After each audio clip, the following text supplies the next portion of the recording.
Hello students, आज हम respiration chapter के नेक्स्ट पार्ट की ओर बढ़ रहे हैं और आज हम पढ़ने वाले हैं कि रेस्पिरेटरी ऑर्गन में सेकंड पार्ट कौन सा है। आज हम पढ़ेंगे ट्रैकियल सिस्टम के बारे में। इसके पहले प्रीवियस वीडियो में हम रेस्पिरेटरी ऑर्गन के फर्स्ट पार्ट को पढ़ चुके हैं जो था cutaneous respiration.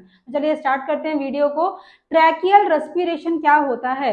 In simple word, जहाँ पे रेस्पिरेशन के लिए ट्रैकिया का यूज करेंगे उसको हम क्या बोलेंगे? Tracheal respiration.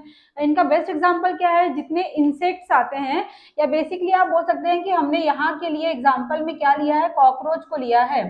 तो कॉकरोच में कौन सा रेस्पिरेशन मिलेगा? ट्रैकियल रेस्पिरेशन मिलेगा। तो पॉइंट्स क्या क्या है इनके? जब हम फर्स्ट पॉइंट की बात करें, इनमें क्या मिलता है? स्पायरिकल्स। स्पायरिकल्स क्या होती है? इन सिंपल वर्ड आप बोल सकते हैं स्मॉल पोर्स को बोला गया है क्या? स्पायरिकल्स। और ये किससे कवर्ड होते हैं? क्या मिलती है उनमें? काइटिन ट्यूब मिलती है। आपको मालूम होगा जो ऑर्थोपोड्स होते हैं उनकी जो बॉडी होती है, मतलब क्या है, आउटर वॉल की बात करें, वो किसकी बनी होती है? काइटिन की बनी होती है। तो उस काइटिन वॉल पे बहुत सारे स्मॉल पोर्स देखने मिलती है जिनको हम क्या बोलते हैं? स्पायरिकल्स।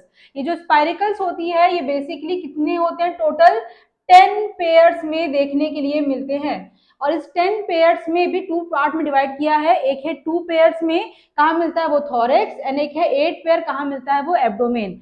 अब ये थॉरेक्स क्या है, एब्डोमेन क्या है, पहले थोड़ा सा हम पढ़ लेते हैं कॉकरोच के बारे में, देन हम इन पॉइंट्स पे आते हैं। अब इमेजिन करिए जो कॉकरोच की जो बॉडी होती है इसे मेनली 3 पार्ट में डिवाइड किया है। एक होता है इसके पार्ट में, माने बॉडी पार्ट में हेड, एक क्या होता है इसमें? थॉरेक्स, और एक क्या होता है इनका? एब्डोमेन। तो आप सिंपली फॉर्म में ये बोल सकते हैं कि कॉकरोच की जो बॉडी होती है वो 3 पार्ट में डिवाइड है। अपर पार्ट क्या है? उसका हेड। मिडिल पार्ट क्या है? उसका थॉरेक्स। एंड लोअर बॉडी का पार्ट क्या बोलते हैं उसको हम लोग? उसका एब्डोमेन। जहां पे हम बात कर रहे हैं थॉरेक्स की और एब्डोमेन की, तो ये पूरी कैसी बॉडी होती है? सेगमेंटेड बॉडी होती है। आप ऐसे इमेजिन कर सकते हैं, सिंपली अगर हम रफली बात करें तो मान लिया ये इसका हेड वाला पार्ट है जो अपर सेगमेंट है। फिर क्या आ गया? इसका थॉरेक्स वाला पार्ट। तो ये पूरा क्या है? इसका थॉरेक्स। और उसके बाद इनकी जो पूरी बॉडी है उसको हम क्या बोलेंगे? इनका एब्डोमेन। ठीक है। अब जो हमने वर्ड लिखा है थॉरेक्स लिखा है, थॉरेक्स का भी 3 पार्ट होता है, मतलब थॉरेक्स को भी 3 पार्ट में डिवाइड किया है। अपर पार्ट को बोलते हैं प्रोथॉरेक्स, मिडिल पार्ट को बोलते हैं क्या? मीजोथॉरेक्स, एंड लास्ट पार्ट को क्या बोलते हैं? मेटा। मतलब इसमें भी क्या मिलेंगे आपको? 3 सेगमेंट्स देखने के लिए मिलेगी। किसमें? थॉरेक्स में। मान लेते हैं यहीं पर हम कर लेते हैं, यह है इसकी अपर, तो अपर को हम क्या बोलते हैं? प्रोथॉरेक्स, जो अभी पढ़ के आए। फिर कौन है इसका? मिडिल, इसको हम क्या बोलते हैं? इसको बोलते हैं मीजोथॉरेक्स। एंड लास्ट इसको हम क्या बोलते हैं? इसका मेटाथॉरेक्स। ये तीनों किस में आ गए? थॉरेक्स के पार्ट में आ गए। और याद रखेंगे थॉरेक्स में टोटल कितनी सेगमेंट्स होते हैं? 3 सेगमेंट्स होती हैं। नेक्स्ट पार्ट ये पूरा क्या है? इसका एब्डोमेन वाला पार्ट। एब्डोमेन में भी क्या मिलेंगे? सेगमेंट्स मिलेंगे। कितने सेगमेंट्स होती है? टोटल इनमें 10 सेगमेंट्स होती है। तो मान लेते हैं ये फर्स्ट है, ये सेकंड है, थर्ड है, फोर्थ, फिफ्थ, 6, 7, 8, 9 एंड 10। 10 सेगमेंट में कौन है? इनकी पूरी की पूरी ये बॉडी है एब्डोमेन की। टोटल कितना हो गया? एब्डोमेन में कितना है? 10। थॉरिक्स में कितना है? 3। जब हम हेड पढ़ेंगे आगे कभी में तो इसमें कितने होते हैं? 6 सेगमेंट्स होते हैं। ये हम डिटेल में यहाँ पर नहीं पढ़ रहे बिकॉज हमारा मेन यहाँ पे फोकस किस पे है? रेस्पिरेशन के, कॉकरोच की बॉडी पे नहीं है। लेकिन इसके बिना आपको ये पॉइंट समझ में नहीं आएंगे, इसलिए समझा रहे थोड़ा सा इसको। तो सिंपल शॉर्ट मीनिंग क्या बन गया है? थॉरेक्स का कितना पार्ट है? कितनी सेगमेंट्स है? 3 सेगमेंट्स है। अपर सेगमेंट का नाम क्या बना? प्रो। सेकंड क्या बन गया उसमें? मीजो। एंड लास्ट क्या बन गया उसमें? मेटा। ये 3 हो गया थॉरेक्स का। और 10 सेगमेंट्स किसके होते हैं? एब्डोमेन के सेगमेंट्स होते हैं। ये क्लियर हो गया? तो इसके बाद एक पॉइंट और हम पढ़ते हैं। जैसे मान लीजिए ये कॉकरोच है, एग्जाम्पल के लिए कोई एक स्क्वायर शेप का ले लीजिए। तो इस कॉकरोच का बॉडी का जो अपर सरफेस है जिसको हम क्या बोलते हैं? डॉर्सल सरफेस, इसका एक नाम होगा। फिर क्या है इसका? लोअर सरफेस, क्या बोलते हैं उसको? वेंट्रल सरफेस, इसका भी एक नाम होगा। और साइड में भी क्या है? साइड की सरफेस, इसको भी एक नाम होगा। मीनिंग कहने का क्या बना? मान लेते हैं ये कॉकरोच की बॉडी का सरफेस साइड है, तो ये जो अपर सरफेस है, मतलब किसकी बात कर रहे हैं? डॉर्सल सरफेस, इसको क्या बोलते हैं? टर्गम। डॉर्सल को बोलते हैं क्या? टर्गम। अगर हम इसकी लोअर सरफेस की बात करें, वेंट्रल की बात करें, इसको क्या बोलते हैं? स्टर्नम। और जो साइड साइड देखने मिल रहा है दोनों साइड पर, इसको बोलते हैं प्लूरा। ठीक है। तो ये 3 सेगमेंट्स के नाम आप थोड़ा ध्यान रखेंगे कि अपर को क्या बोलते हैं, टर्गम, लोअर को क्या बोलते हैं, स्टर्नम, और जो बोथ साइड दिख रही है, साइड लेटरल साइड, जिसको हम क्या बोलते हैं इसमें, प्लूरा। ये पूरा कॉकरोच की बॉडी का सरफेस एरिया है। अब हम आते हैं वापस अपने पॉइंट्स पर। क्या बोला है, थॉरेक्स वाला पार्ट जिसमें हमने कितना पढ़ा, 3 सेगमेंट्स होती है, उसमें स्पाइरेकल्स मतलब पोर्स की बात कर रहे हैं, वो कितने पेयर्स देखने मिलेंगे, 2 पेयर्स। और सेम वैसे हम किसकी बात करें, एब्डोमेन की बात करें, कितने सेगमेंट्स होते हैं उसमें, 10 सेगमेंट्स होते हैं। उन 10 में केवल कितने मिलते हैं, 8 पेयर्स ही मिलते हैं, मतलब 2 सेगमेंट्स में क्या नहीं मिलेगा, इसमें भी स्पाइरिकल्स नहीं मिलेगा। चलिए इन पॉइंट्स को हम स्ट्रक्चर में देखते हैं। ये स्ट्रक्चर जो दिख रहा होगा, ध्यान देंगे, ये जो पूरा पार्ट है, ठीक है, ये अपर सेगमेंट वाला पार्ट है और ये लोअर सेगमेंट। जो ये अपर सेगमेंट है इसी को क्या बोला गया है यहाँ पे, थॉरेक्स वाला पार्ट है ये। ठीक है, थॉरेक्स में कितनी सेगमेंट्स थी, 3 सेगमेंट्स थी, पर क्या बोला था कि थॉरेक्स में कितने पेयर्स मिलेंगे, केवल 2 पेयर्स ही मिलेंगे स्पाइरेकल्स के। तो ये जो स्ट्रक्चर्स देखने मिल रही है आपको राउंड शेप में, open area, they all are spiracles. अब क्या बोला है, थॉरेक्स एरिया में कितने हैं, 2 पेयर्स है, ये दिख रहा होगा 2 पेयर स्ट्रक्चर दिख रही है। अब कहाँ कहाँ लोकेट है, तो पहला किसके बीच में बोला है, प्रोथोरेक्स और मीजोथोरेक्स के बीच में एक पेयर मिलेगा। मतलब आप इमेजिन कर लीजिए, ये वाला है क्या, प्रोथोरेक्स, और ये वाला कौन है इसका, मीजोथोरेक्स। तो इन दोनों के बीच में, मतलब यहां पर और यहां पर क्या मिलेगा, फर्स्ट स्पाइरेकल का पेयर मिलेगा। और वही पेयर हमने दिखाया, ये और ये जो फर्स्ट के दोनों देखने के लिए मिल रहे हैं, ये वाले ही हैं। फिर सेकंड क्या बोला है, इसी का सेकंड पेयर में कौन सा है, तो एक पेयर और बचा हुआ है, वो किसमें मिलेगा, मीजो और मेटा के बीच में मिलेगा। मतलब ये था मीजो और नीचे ये वाला क्या बन गया, मेटा।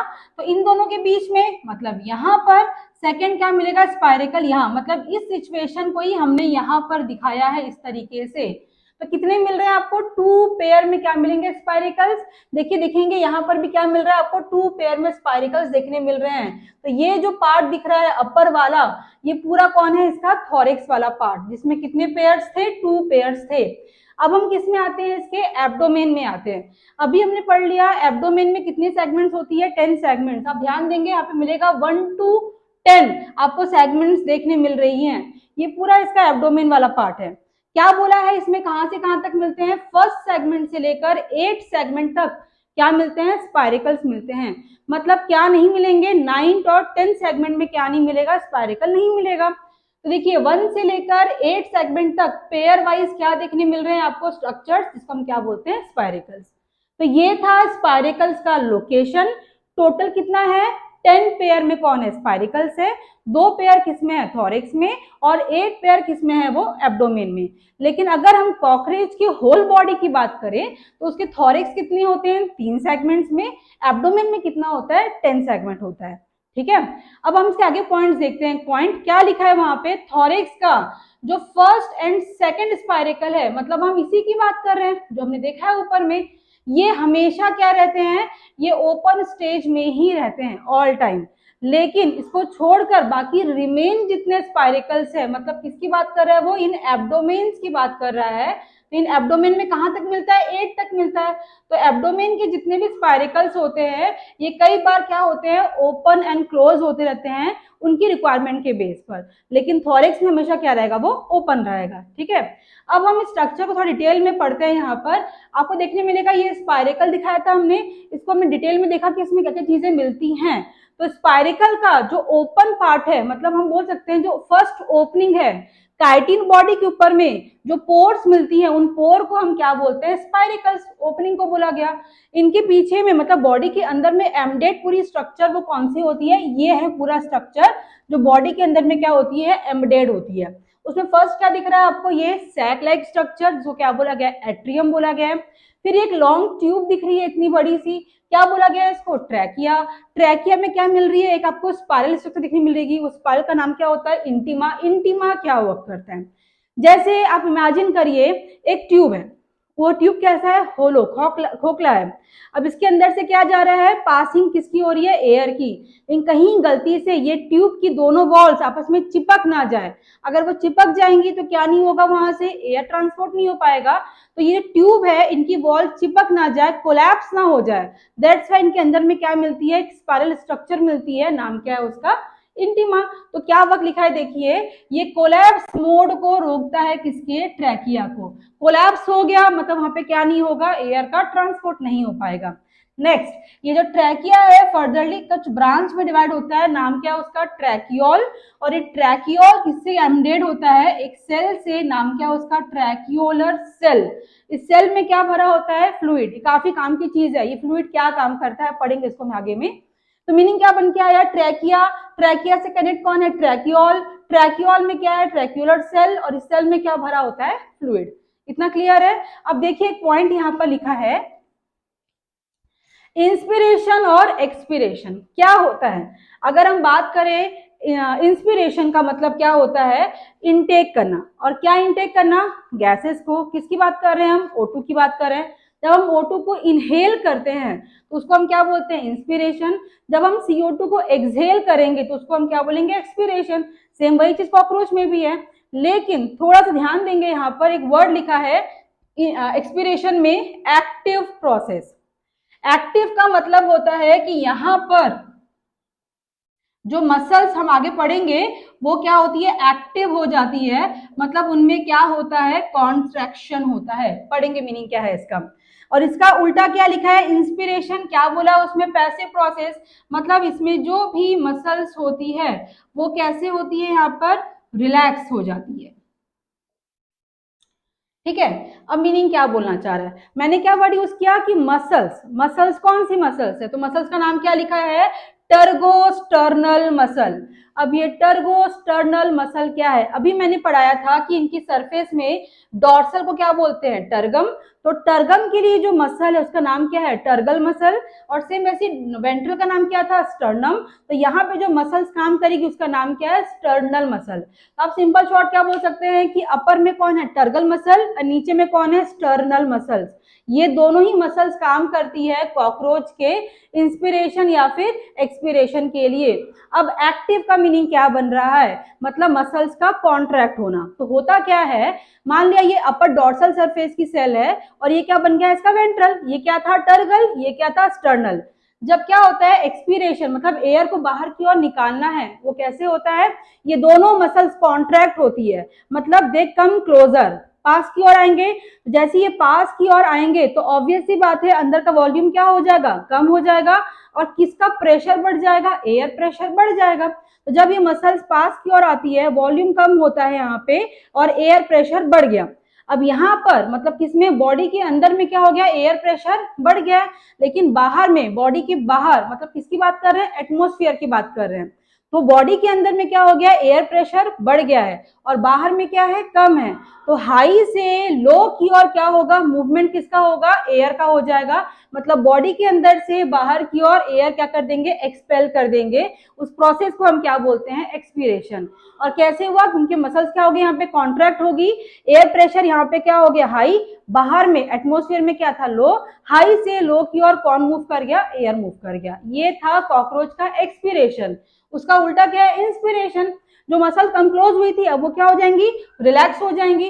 रिलैक्स मतलब ये अगेन क्या करेगी, अपने पोजीशन पे वापस आना स्टार्ट करेगी। जैसे रिलैक्स हो गई, बाहर की ओर आना स्टार्ट कर दी, रिलैक्स होने पे तो अंदर में जो एयर का प्रेशर था वो क्या हो गया, कम, और वॉल्यूम क्या हो गया, ज्यादा। तो अभी बॉडी के अंदर में एयर का जो प्रेशर है वो क्या हो गया, कम हो चुका है। लेकिन एटमोस्फियर में क्या है, हाई प्रेशर है एयर का। अब वो बाहर से कहाँ करेगा, अंदर की ओर कौन मूव कर जाएगा, एयर मूव कर जाएगा, मतलब बॉडी के अंदर में भर जाएगा वो, कहाँ पे, ट्रैकिया वाले पार्ट पे। तो उसको हम क्या बोलेंगे वहां पे, इंस्पिरेशन। ध्यान समझेंगे इसको, मैं इसको क्यों समझा रही हूं बार बार, क्योंकि in case of human, in case of human ये जस्ट रिवर्स होता है। मतलब अगर हम ह्यूमन की बात करें तो वहां पे एक्सपीरेशन जो होता है वो होता है पैसिव, ठीक है। और इंस्पिरेशन जो होता है वो होता है वहां पर एक्टिव। ये हम आगे में पढ़ेंगे, थोड़ा सा ध्यान रखेंगे इस चीज को। मैं फिर से एक बार थोड़ा सा रिपीट कर रही हूँ ह्यूमन के रिगार्ड में। हमारी बॉडी में एक्सपीरेशन क्या है? पैसिव। पैसिव का मतलब मसल्स क्या हो जाएंगी? रिलैक्स। लेकिन हमारी बॉडी में इंस्पिरेशन क्या होता है? एक्टिव, मतलब मसल्स क्या हो जाएगी वहां पे? कॉन्ट्रैक्ट। तो कैसे काम होता है हमारी बॉडी में? जो मसल्स की हम वर्ड यूज कर रहे हैं, तो यहाँ पे हमारी बॉडी में दो मसल्स वर्क करती है। एक होता है डायफ्राम और दूसरा होता है इंटरकॉस्टल मसल्स। ये हम और डिटेल में पढ़ेंगे आगे वीडियो में, पर यहाँ पे हम कंपैरिजन देख रहे हैं कॉकरोच और ह्यूमन की बॉडी के बीच में। तो हमारी बॉडी में दो मसल्स जो काम कर रही थी, डायफ्राम और इंटरकॉस्टल मसल। डायफ्राम कहाँ पे होती है? जो लंग्स होता है, लंग्स के नीचे में क्या होता है? डायफ्राम किस शेप का होता है? डोम शेप का होता है, मतलब हल्का सा आर्च शेप का होता है। तो हमारा जो डायफ्राम है वो आर्च शेप का है यहाँ पे, कहाँ पे? लंग्स के नीचे में। और दूसरी बात, हमारा जो रिब केज होता है, मतलब क्या? पसलियां, रिब्स, जो हड्डियां होती है रिब्स की, मान लिया ये एक रिब है और ये एक रिब है, तो इन दोनों रिब्स के बीच में भी क्या मिलती है? मसल्स मिलती है। तो ये एक जो रिब है, ये दूसरा जो रिब है, इनके बीच का ये जो मसल है, इसी को बोलते हैं क्या? Intercostal muscle. और दूसरा क्या आपने बोला था? डायफ्राम। तो ये जो दो मसल्स है वो वर्क कर रही है। अब कैसे वर्क करती है? अगर हम पहले बात करें किसकी? ह्यूमन में इंस्पिरेशन की, तो उसमें होगा क्या? दोनों ही मसल्स, कौन कौन सा? इंटरकॉस्टल मसल और डायफ्राम, दोनों में ही क्या होगा? कॉन्ट्रैक्शन होगा। कैसे होगा? जो डायफ्राम कैसा था? डोम शेप का था हल्का सा। ये मसल्स नीचे की ओर क्या करेगी? खींचती है, एब्डोमेन की मसल। जो डोम शेप का डायफ्राम था वो क्या हो जाएगा? फ्लैट हो जाएगा। जैसे वो फ्लैट हो गया, मतलब कहाँ पे स्पेस बढ़ रहा है? इस एरिया में क्या हो रहा है? स्पेस बढ़ रहा है। किसके लिए? एयर को इनटेक या इनहेल करने के लिए। और सेम लाइक अगर हम बात करें यहाँ पे कौन सा? इंटरकॉस्टल मसल्स की, क्या करेगा? वो रिब्स क्या कर रहा है? बाहर की ओर खींच रहा है। मींस हमारा जो रिब्स होता है वो बाहर की ओर निकलता है, लेकिन स्ट्रेट नहीं, वो अप एंड आउट निकलता है। तो मान लीजिए हमारी बॉडी है, तो यहाँ पे रिब्स यहाँ पर है। कौन सी मसल वर्क कर रही है? Intercostal muscle. क्या कर रही है? रिब को क्या कर रही है? अप एंड आउट, बाहर की ओर खींच रही है। नीचे से कौन खींच रहा है? डायफ्राम को भी एब्डोमिनल मसल खींच रही है। तो अंदर का यहाँ का स्पेस क्या हो रहा है? बढ़ रहा है। किसके लिए? एयर को इनहेल करने के लिए। स्पेस क्या हो रहा है? वहां पे हमारी बढ़ जाती है। वाई? बिकॉज दोनों मसल्स क्या कर रही है? वहां पे कॉन्ट्रैक्ट कर रही है, बाहर की ओर क्या कर रही है? निकल रही है, अंदर का स्पेस बनाने के लिए। लेकिन इसका उल्टा, जब हमारी बॉडी में क्या होता है? एक्सपीरेशन होता है, दोनों ही मसल्स क्या होती है? रिलैक्स। तो डायफ्राम क्या था? फ्लैट हो गया था, वो अगेन क्या होगा? रिलैक्स, छोड़ेगा यहाँ से मसल जो छोड़ेगी इसको, ये अगेन क्या हो जाएगा? ऐसे डोम शेप में आ जाएगा, मतलब उठ जाएगा ऊपर की ओर। स्पेस क्या हो गया? वहां पर भी कम। दूसरी बात कौन सा था? इंटरकॉस्टल मसल, जो रिब को बाहर की ओर खींच के रखा था, ये अगेन रिब क्या करेगा? अंदर की ओर आ जाएगा। मतलब हमारा स्पेस फिर से क्या हो जाएगा? कम हो जाएगा। कहाँ पे? इन पार्ट ऑफ लंग्स में। तो सेम चीज क्या हो गई? एयर का वॉल्यूम क्या हो गया? वहां पे घट गया, जिससे क्या हो गया? सारा एयर बाहर की ओर निकल आया। तो ये दोनों चीज आप ध्यान रखेंगे। थोड़ा सा कंफ्यूजन है कि कॉकरोच में एक्सपीरेशन कैसा होता है? एक्टिव होता है, बट वो ह्यूमन में क्या होता है? पैसिव। और कॉकरोच में जो इंस्पिरेशन है वो क्या है? पैसिव, लेकिन ह्यूमन में क्या होता है? वो आपका एक्टिव। प्रोसेस पूरा यहाँ पे क्या है? वो आपका अलग अलग चलता है। लेकिन ये भी याद रखेंगे, जहां पर एक्टिव वर्ड यूज होगा, मतलब मसल्स क्या करेंगे? वहां पर एक्टिव, कॉन्ट्रैक्ट हो जाती है। और जहां पैसिव की बात होगी, मतलब मसल्स क्या हो जाएगी? रिलैक्स हो जाएंगी। नेक्स्ट है ब्रैंकियल रेस्पिरेशन। मीनिंग क्या बन रहा है? जहां पे गिल्स का यूज होता है फॉर रेस्पिरेशन, उसे हम क्या बोलते हैं? Branchial respiration. तो जहां पे गिल्स की बात हो रही है, मतलब बहुत ही कॉमनली वहां पे कौन होंगे? सारे के सारे अक्वाटिक ऑर्गेनिजम्स आएंगे। तो एग्जांपल क्या बन जाएगा ब्रैंकियल के लिए? गिल्स की बात हो रही है तो टेडपोल आएगा, फिश आएगा या प्रॉन फिश, वो सारे किस में आ जाएंगे? ब्रैंकियल वाले में आ जाएंगे। तो गिल्स की जब हम बात कर रहे हैं, तो गिल्स को अलग अलग टाइप में डिवाइड किया गया है, अलग अलग बेसिस पे। तो फर्स्ट बेसिस क्या है? विजिबिलिटी की बेसिस पे, दिखता है कि नहीं दिखता है। तो जब गिल्स बाहर से ही दिखता है, बाहर से एक्सटर्नली सीन है, तो उसको हम क्या बोल रहे हैं? सिंपल वर्ड में एक्सटर्नल बोला गया है। पर जहां पे गिल्स प्रेजेंट तो है, पर बॉडी के अंदर में प्रेजेंट है, बाहर से नहीं दिखता है, टोटली वो कवर्ड होता है, तो उसको हम क्या बोल रहे हैं वहां पे? इनविजिबल, या इसको इंटरनल बोल रहे हैं वहां पे। पहले हम बात करते हैं एक्सटर्नल में। जितने भी एग्जाम्पल्स की अगर हम बात करें, यहाँ पर क्या लिखा है? Tadpole and cartilaginous fish. ये जो फिश होती है, इनके साइड से क्या होती है? गिल्स की प्लेट प्लेट दिखती है, उन प्लेट्स में कंटिन्यू क्या होते हैं, अरेंज गिल्स होती है। इन शॉर्ट आप बोल सकते हैं कि इनकी बॉडी में बाहर से, बॉडी के बाहर से गिल्स की प्लेट दिखती है, जिसको हम क्या बोलते हैं, गिल स्लिट्स बोलते हैं। अगर हम बात करें इंटरनल में, तो जितने भी रोहू, कतला फिश, जो भी फ्रेश वाटर फिश होती है, तो इनमें गिल्स जो होता है ऊपर में एक शेल से कवर्ड होता है, उस कवर्ड शील्ड को क्या बोलते हैं, ओपर्क्यूलम। इसके अंदर में क्या मिलती है, गिल्स देखने मिलती है, मतलब वो कवर्ड और ढका हुआ रहता है, बाहर से विजिबल नहीं होता है, दैट्स व्हाई नाम क्या रखा गया उसका, इंटरनल। नेक्स्ट हम बात करें इनके अटैचमेंट के बेसिस पर, तो एक क्या लिखा है उसमें, पॉडोब्रांच, जहां पे अपेंडेजेस से क्या होगा, अटैच होगा। सेकंड क्या लिखा है, आर्थोब्रांच, जहां पे आर्थोपोडियल मेम्ब्रेन की बात की गई है, आर्थ्रोपोड्स की बात की गई है। एंड लास्ट उसमें प्लूरोब्रांच, जहां पे आर्थोपोडियल मेम्ब्रेन ही है, बट क्या उनके लेटरल साइड की बात की गई है। ठीक है, नेक्स्ट हम आते हैं इसमें गिल्स फिलामेंट, जो डिवीजन होता है उनका, उसकी हम बात कर रहे हैं।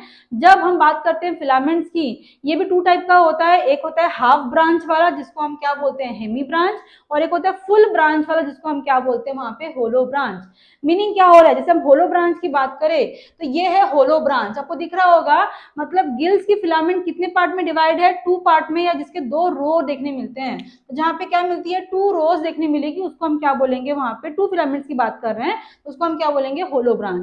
लेकिन जहाँ पे सिंगल की बात करेंगे, सिंगल रो देखने मिलेगा, तो उसको हम क्या बोलेंगे, हाफ ब्रांच। अब ये जो होलो ब्रांच हमने वर्ड यूज किया, ये दिखता कैसा है, तो ये है गिल्स का स्ट्रक्चर, होलो ब्रांच में 2 पार्ट में दिख रहा है। तो ये जो सेगमेंट्स है, क्या बोला गया इसको, गिल्स फिलामेंट। जो अंदर में सेक्शन दिख रही है, थिन सेगमेंट्स, उसको हम क्या बोल रहे हैं वहां पे, लैमली, गिल्स लैमली बोलते हैं। इनमें ब्लड सप्लाई करना, दैट्स व्हाई यहाँ पे क्या दिख रहा है आपको, ब्लड वेसल्स। अगर हम बात करें कि ये जो गिल्स लैमली है, ये अरेंजमेंट कैसे होती है इनकी, तो देखिए यहाँ पे दिखाया गया है, ये है एक गिल्स लैमली और ये है एक गिल्स लैमली। इन दोनों बीच में क्या दिख रहा है, स्पेस दिख रहा है, मतलब यहाँ पे क्या हो रही है, सप्लाई हो रही है, किसका, ब्लड सप्लाई। क्योंकि आपको मालूम होगा बॉडी के हर पार्ट में, हर सिंगल सेल में क्या होना चाहिए, ब्लड सप्लाई चाहिए, क्योंकि ब्लड क्या कैरी करते हैं, O2, और O2 चाहिए सेल्स को फॉर रेस्पिरेशन। अगर उनको O2 नहीं मिलेगा तो वो काम नहीं करेंगे, विच मीन्स इन दोनों लैमलीज के बीच में भी जो थिन एरिया दिख रहा है, यहाँ पे कंटिन्यू क्या सप्लाई होती है, ब्लड सप्लाई होती रहती है। तो ये है एक सिंपल सा गिल्स फिलामेंट की स्ट्रक्चर। अब हम आते हैं इसके बहुत इंपॉर्टेंट पॉइंट पर, और वो है, हम 2 मीडियम को कंपेयर करने वाले हैं, एयर मीडियम और दूसरा है वाटर मीडियम, या सिंपल बोल सकते हैं जो जितना डेंसर मीडियम है उसकी बात करने वाले हैं। यहाँ पर क्या लिखा गया, देखिए फर्स्ट क्या लिखा है, जो वाटर है 800 टाइम डेंसर होता है, किससे कंपेयर में, एयर के कंपेयर में। और जो भी मीडियम जितना ज्यादा डेंस होता है, उसमें उतनी ही स्लोअर क्या होती है, डिफ्यूजन रेट। डिफ्यूजन का मतलब क्या होता है, हाई रेट से या हाई कंसंट्रेशन से कहाँ की ओर मूव करना, लो की ओर मूव करना, उसको हम क्या बोलते हैं, सिंपल शब्दों में वहां पे डिफ्यूजन बोलते हैं। तो मीनिंग क्या बन रहा है, वाटर जो है ज्यादा डेंस है एज कंपेयर टू एयर, और इसीलिए वाटर में जो भी एक्वाटिक ऑर्गेनिजम्स है, उनमें भी डिफ्यूजन रेट, किसका डिफ्यूजन, एयर का डिफ्यूजन, मतलब किसकी बात कर रहे हैं, रेस्पिरेशन की बात कर रहे हैं, उनका रेट क्या होगा, स्लो होगा एज कंपेयर, जो आपके ऑर्गेनिज्म कहाँ मिलते हैं, एयर में मिलते हैं। First problem. सेकंड प्रॉब्लम क्या हो रहा है, जो वाटर है इनमें डिफ्यूजन रेट, वही हमने जो ऊपर पढ़ा है, कितना टाइम कम होता है, 5 लाख टाइम्स क्या होता है, वो कम होता है, स्लोअर लिखा था हमने वही, तो कितना रेंज है, वो रेंज लिखा गया है यहाँ पे। एंड थर्ड पॉइंट, जो वाटर है उसमें O2 कितना होता है, 30 टाइम कम होता है as compare to air. Simple शब्दों में मीनिंग क्या बन रहा है, जो भी ऑर्गेनिजम्स एयर में मिलते हैं, या आपको बोल सकते हैं लैंड में क्या करते हैं, वो रेस्पिरेशन करते हैं, उनका लाइफ या उनका जो रेस्पिरेशन का प्रोसेस है, मैकेनिज्म है, वो इजियर है एज कंपेयर टू वो लाइफ जो कहाँ मिलती है, वाटर में मिलती है। बिकॉज जो वाटर में मिल रहे हैं उनके में डिफ्यूजन रेट क्या है, डाउन, O2 का लेवल भी क्या है, डाउन, प्रोसेस क्या हो रही है, बहुत ही स्लोअर होती है। तो कैसे वो जो एक्वाटिक ऑर्गेनिजम्स की लाइफ है, वो खुद को मैनेज कर पाते हैं, मेंटेन कर पाते हैं, सर्वाइव कर पाते हैं एक्वाटिक कंडीशन में भी, और वो रेस्पिरेशन कर पाते हैं, उसकी हम बात करते हैं। तो क्या लिखा है, एक्वाटिक ऑर्गेनिजम्स इन तीनों प्रॉब्लम से कैसे डील करते हैं, दे यूज 2 सिंपल टेक्निक। काफी इंपॉर्टेंट है, बहुत ध्यान देंगे। एक क्या है उसमें, काउंटर करंट मैकेनिज्म, इसको भी हम पढ़ेंगे। सेकंड की हम पहले बात कर लेते हैं, by maintaining continue water flow in gills. अभी हमने पढ़ लिया कि वाटर कैसा है, मच मोर डेंसर है as compare to water, as compare to air. तो इसमें क्या होगा, अगर हम बात करें वाटर की, अगर कंटिन्यू वो फ्लो ना हो तो ऑब्वियस सी बात है, वाटर मतलब किसकी बात हो रही है, O2 की बात हो रही है। कंटिन्यू प्रॉपर अगर वाटर फ्लो नहीं होगा मतलब कहीं ना कहीं किसकी कमी हो जाएगी, O2 कमी हो जाएगी। O2 कम हो गया मतलब सेल्स ठीक से क्या नहीं कर पाएंगे, वहां पे वर्क नहीं कर पाएंगे। तो मीनिंग क्या बनता है, कंटिन्यू क्या होना चाहिए उनके बॉडी में, फिश की बॉडी में कंटिन्यू वाटर फ्लो होना चाहिए। वाटर आएगा मतलब क्या आएगा, O2। तो O2 कहां तक पहुंचेगा, गिल्स में। और गिल्स में अभी हमने पढ़ा था क्या मिलता है, ब्लड सप्लाई होती है, मतलब ऑटोमेटिक गिल्स के थ्रू वो O2 कहां पहुंच जाएगा, ब्लड में। और जहां ब्लड में पहुंचा मतलब वहां पे स्मूथली जो फिश है क्या कर पा रही है, रेस्पिरेशन कर पा रही है। विच मीन्स यहाँ पे मछली का जो मीनिंग हो रहा है, फिश का जो मीनिंग बन रहा है, उसे कंटिन्यू क्या करना पड़ता है, वाटर को इनटेक करते रहना पड़ता है ताकि उनके बॉडी में कंटिन्यू सप्लाई किसकी हो सके, O2 की सप्लाई हो सके। और क्यों करना पड़ता है कंटिन्यू, क्योंकि जो वाटर होता है वो क्या करता है, डेंसर होता है एज कंपेयर टू एयर। ये फर्स्ट पॉइंट हो गया। सेकंड की हम बात करें, काउंटर करंट मैकेनिज्म क्या है। नेक्स्ट हम स्टार्ट कर रहे हैं काउंटर करंट मैकेनिज्म। डेफिनेशन क्या है इसका, जब two fluids flow in opposite direction. तो मान लीजिए एक का फ्लो कहाँ है, अप से डाउन की ओर, और एक का फ्लो कहाँ है, डाउन से अप की ओर। ऑपोजिट डायरेक्शन में क्या हो रहा है, फ्लो होगा, तो उस कंडीशन को हम क्या बोलते हैं, काउंटर करंट मैकेनिज्म। यहाँ पे एक वर्ड लिखा है टू फ्लूइड्स, तो कौन से दो फ्लूइड्स का यहाँ पे डायरेक्शन ऑपोजिट डायरेक्शन में फ्लो होता है, एक होता है उसमें ब्लड और एक होता है उसमें वाटर। ये ट्यूब देखेंगे आप, इस ट्यूब में हमने इसको क्या दिखाया है, ये वाला ट्यूब किसके लिए है, वाटर के फ्लो के लिए वाटर ट्यूब है, और ये वाला किसके लिए है, ये ब्लड के फ्लो के लिए है ट्यूब। यहाँ पर किसकी एंट्री हो रही है, वाटर की एंट्री हो रही है। आपको दिखेगा इसका हमने डायरेक्शन कहाँ रखा है, अप से डाउन की ओर। और यहाँ पे किसकी एंट्री हो रही है, ब्लड की एंट्री हो रही है। डायरेक्शन क्या है इसका, डाउन से अप की ओर। तो ये अप से डाउन की ओर आ रहा है, डाउन से अप की ओर जा रहा है। ऑपोजिट डायरेक्शन में क्या हो रहा है, यहाँ पे फ्लो हो रहा है। ये जो मैकेनिज्म देखने मिल रहा है आपको, ये बहुत इंपॉर्टेंट है। ये हमारी बॉडी में भी होता है। जब हम पढ़ेंगे किडनी के बारे में, किडनी में क्या होता है, नेफ्रॉन वाला पार्ट, और नेफ्रॉन में एक पार्ट जिसको हम बोलते हैं वासा रेक्टी, वहां पर भी क्या होता है, ये वाला मैकेनिज्म देखने मिलता है, जिसके थ्रू क्या होता है, यूरिन का फॉर्मेशन बोल सकते हैं, या फिर यूरिन का जो कंसंट्रेशन है वो डिसाइड करता है ये वाला मैकेनिज्म। ये काफी इंपॉर्टेंट है, इसको हम डिटेल में पढ़ेंगे जब हम पढ़ेंगे एक्सक्रीशन चैप्टर। लेकिन यहाँ पर हम किसकी बात कर रहे हैं, केवल यहाँ पर फिश या जो भी ब्रैंकियल रेस्पिरेशन के थ्रू जो भी लाइफ सर्वाइव करती है, वो कैसे खुद को बैलेंस करते हैं, मेंटेन करते हैं, हम उसकी बात कर रहे हैं यहाँ पे। जब यहाँ पे वाटर की एंट्री होती है तो क्या दिखाया गया कि यहाँ पे 100% क्या दिखाया गया है, O2 दिखाया गया है। O2 का सैचुरेशन मतलब वहां पर कितना O2 डिजोल्व है। तो कितना O2 दिखाया वहां पे, 100% O2 क्या है वहां पे, डिजोल्व है, मतलब हाई कंसेंट्रेशन किसका है वहां पे, O2 का है। यहाँ बात करें कौन सा ब्लड दिखाया है, D oxy blood. D oxy blood का मतलब क्या होता है, जहां पर ब्लड में O2 का जो नंबर है, सैचुरेशन है या कंसंट्रेशन है, वो क्या है, बहुत ही कम है। तो ब्लड में कितना O2 है, केवल 10%। तो आप थोड़ा ध्यान देंगे, यहाँ पर O2 कितना है, 100%। कौन से ट्यूब में, वाटर वाले ट्यूब में। लेकिन ब्लड वाले ट्यूब में O2 कितना है, ओनली 10%। तो ये यहाँ पे क्या है, O2 का कंसंट्रेशन क्या हो गया, हाई, और यहाँ पे कंसंट्रेशन क्या हो गया, O2 का लो। हाई से लो की ओर जब फ्लो होता है उसको हम क्या बोलते हैं, डिफ्यूजन बोलते हैं। तो यहाँ पर भी कौन सी प्रोसेस होने वाली है, डिफ्यूजन। कैसे, यहाँ पे 100 कितना है, 100% है, यहाँ पे कितना है, 10% है। तो ऑब्वियसली हाई से लो की ओर मूव होगा, तो इसने अपना 10% किसको दे दिया, हाई से लो की ओर मूव हो गया। जैसे हाई से लो की ओर 10% का मूव हो गया, ये कितना हो गया, 90 हो गया। नेक्स्ट चीज में फिर से ये 90 है, ये अभी भी कितना है, 10 है, ये अगेन इसको कितना दे देगा, 10% दे देगा। फिर 80 हो गया, इसने अगेन कितना दे दिया, इसको 10% दे दिया।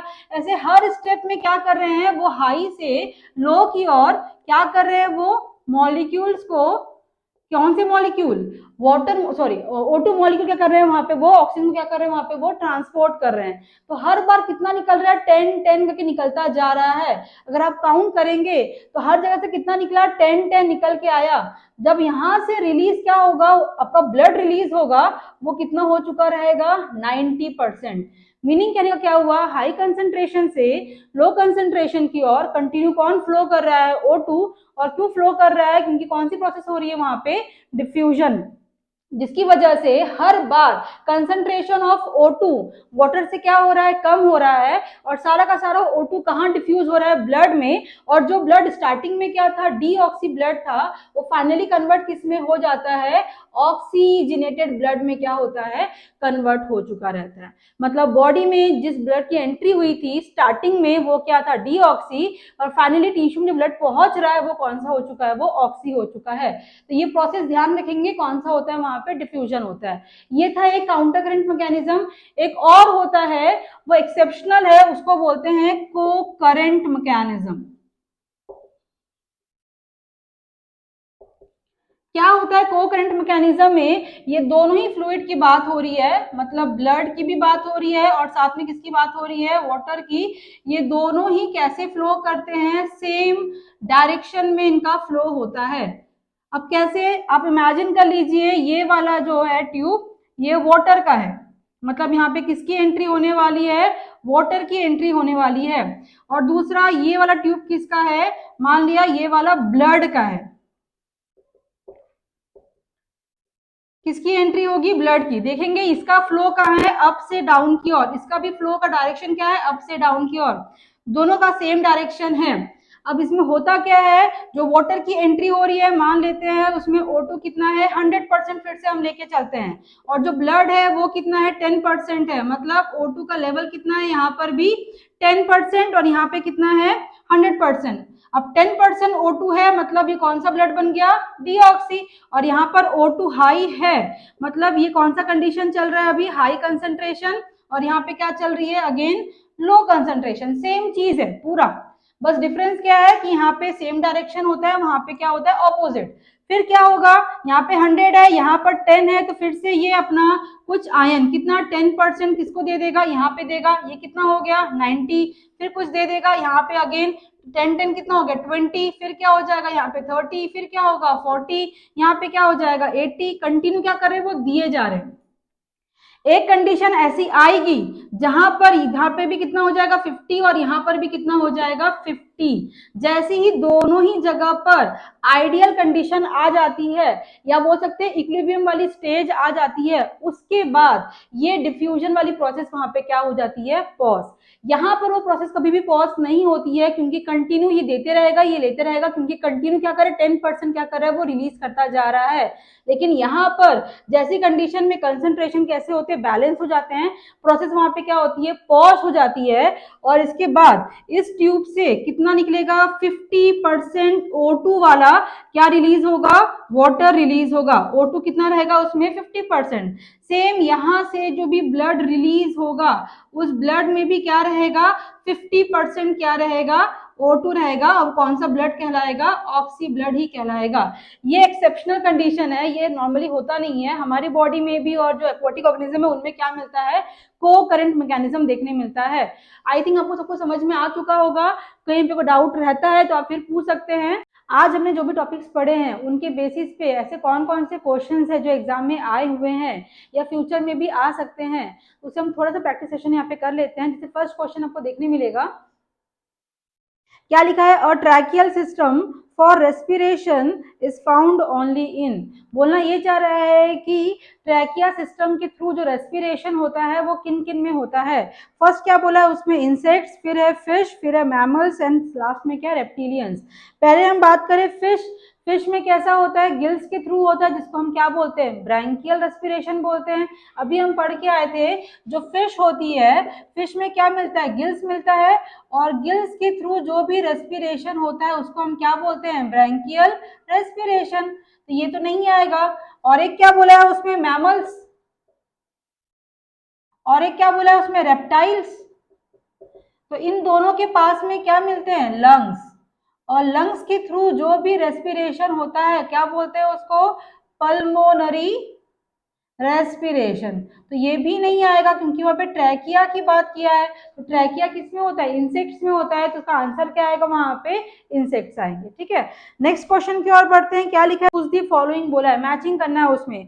फर्स्ट कॉलम में क्या दिया है, अर्थवॉर्म, ह्यूमन, प्रॉन फिश और इंसेक्ट्स। एंड कॉलम बी में क्या दिया है, pulmonary, branchial, tracheal and cutaneous. किसका, कौन सा रेस्पिरेटरी ऑर्गन है। जैसे हम बात करें इसमें अर्थवॉर्म, तो अर्थवॉर्म में कौन के थ्रू होता है, स्किन के थ्रू होता है, जिसको हम क्या बोलते हैं, क्यूटेनियस।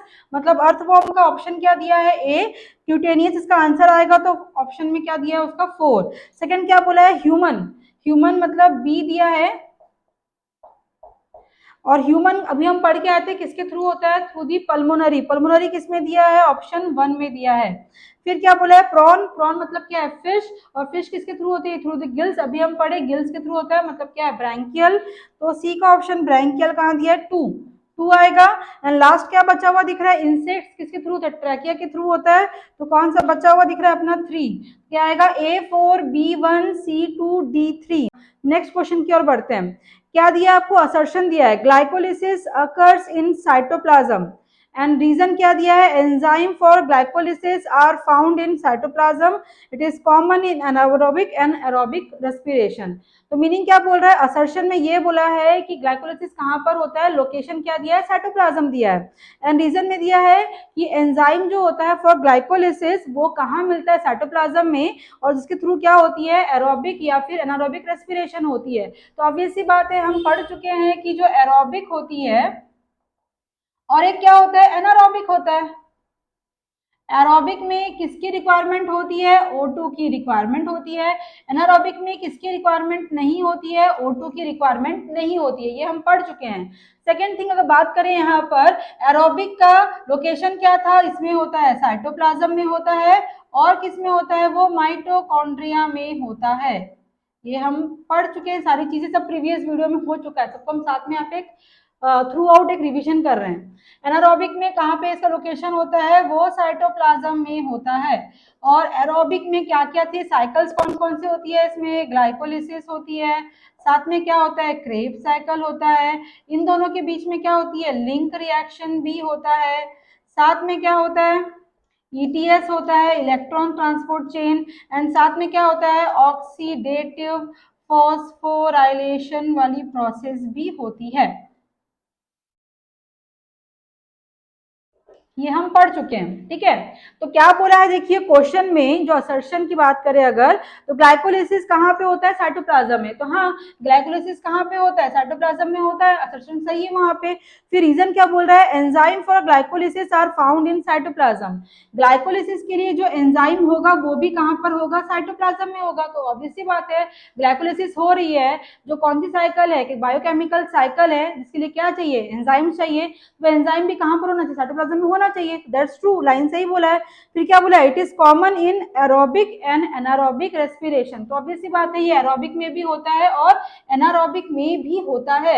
एनारोबिक में भी क्या होता है, जो ग्लाइकोलिसिस है, मतलब क्या होता है, ग्लूकोज वो कन्वर्ट किस में होता है, पायरुविक एसिड में कन्वर्ट होता है एनारोबिक में। मतलब ये आंसर क्या है, सही है। असर्शन भी सही है और रीजन भी क्या है इसका, सही है। तो कौन सा सेट हो रहा है इसके लिए देखा जाए तो both assertion and reasons are correct and reason is correct explanation for assertion. Option 1 यहाँ पे आएगा। नेक्स्ट क्वेश्चन की ओर बढ़ते हैं। क्या लिखा है, branchial respiration are found in. तो क्या दिख रहा है, किसमें होता है, फिश। हमने एक्वाटिक पढ़ लिया था। और इसमें ऑप्शन क्या दिए हैं, प्रॉन दिए हैं, सैक्रोस्टोम दिया है, एम्फीटाइड दिया है, एंड ऑल ऑफ दीज। ये जो तीनों नाम देखने मिल रहे हैं आपको, ये तीनों किससे बिलोंग करते हैं, फिश, या फिर हम बोल सकते हैं अक्वाटिक ऑर्गेनिज्म में ही तीनों आते हैं। तो आंसर क्या आएगा यहाँ पे, ऑल ऑफ दीज आएगा। ये तीनों जो है ये अलग अलग फाइलम में हैं, लेकिन तीनों के तीनों किस में आते हैं, अक्वाटिक ऑर्गेनिज्म में ही आते हैं। मींस तीनों में क्या होती है, गिल्स होती है। Next, cockroach breathe through. तो कॉकरोच किस में आ रहा है, इंसेक्ट्स में आ रहा है, और इंसेक्ट्स में क्या होता है, ट्रैकियल वाला होता है। तो आंसर क्या आएगा इसके लिए, ट्रैकिया, मींस डी ऑप्शन आएगा।